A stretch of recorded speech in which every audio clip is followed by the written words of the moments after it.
Hello, I'm Lady Smith, Chair of the Scottish Child Abuse Inquiry. Today, I publish my 12th set of findings, and they relate to the provision of residential care for children at Gordonstoun, Moray, and its associated junior school, Aberlour. Children who boarded at Gordonstoun and Aberlour were exposed to risks of sexual, physical, and emotional abuse. For many, those risks materialised and children were abused whilst in the care of these schools. I have no difficulty in finding that children were abused at both establishments in a variety of ways over a lengthy period.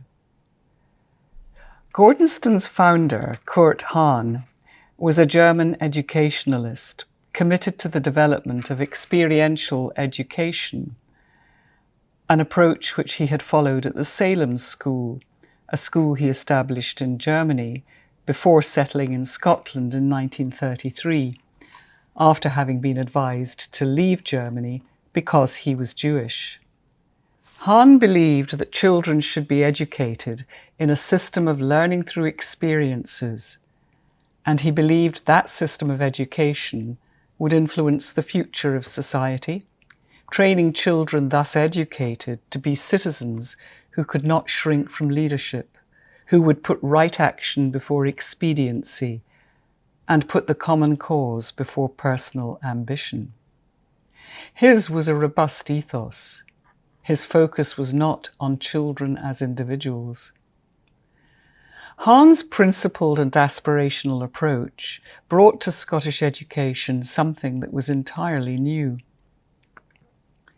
It seems to have been assumed that these principles and good intentions having been declared, the school could be trusted to provide appropriate residential care. At Gordonstoun, the assumption proved to be ill-founded, largely due to poor leadership. A dreadfully abusive, and in some of the boarding houses, extremely violent culture was allowed to take root. It was only after 1990 and the appointment of a headmaster who understood the importance of pastoral care that abuse eventually began to be addressed and a measure of trust was restored. At Aberlour, the 1960s to 1990s were marked by a similar culture of assumption and also of naivety, exacerbated by the long and unchallenged leadership of one particular head. There was a significant failure of governance, with no interest in child protection or pastoral care until the 1990s. A code of silence amongst pupils was normalised. The norm was no cliping. Some members of staff abused children. The abuse commonly involved sexual abuse of boys. Violence and cruelty was endemic in some of the boarding houses.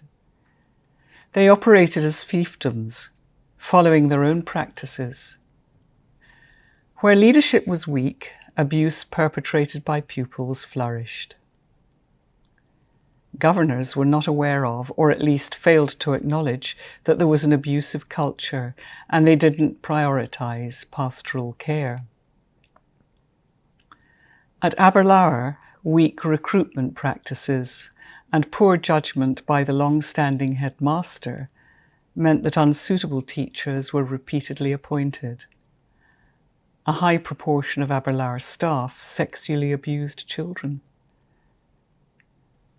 As was not unusual in the boarding school's case study, the evidence showed that some children who were abused also had positive experiences, and some only had positive experiences.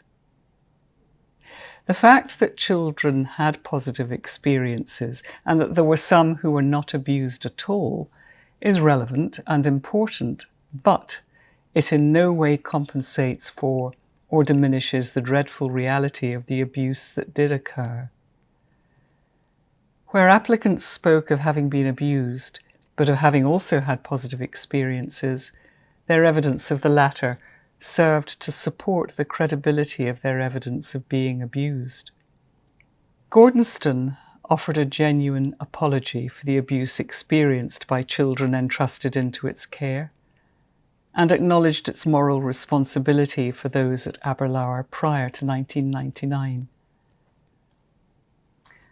Gordonstoun's one of a number of boarding schools investigated by the inquiry as part of the boarding school's case study.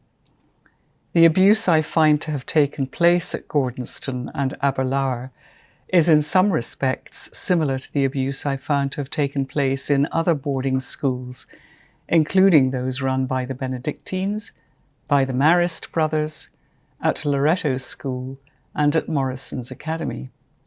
My findings in relation to other boarding schools will follow later on. I'm very grateful to all who engaged with the inquiry, whether former pupils, former and current staff, or others.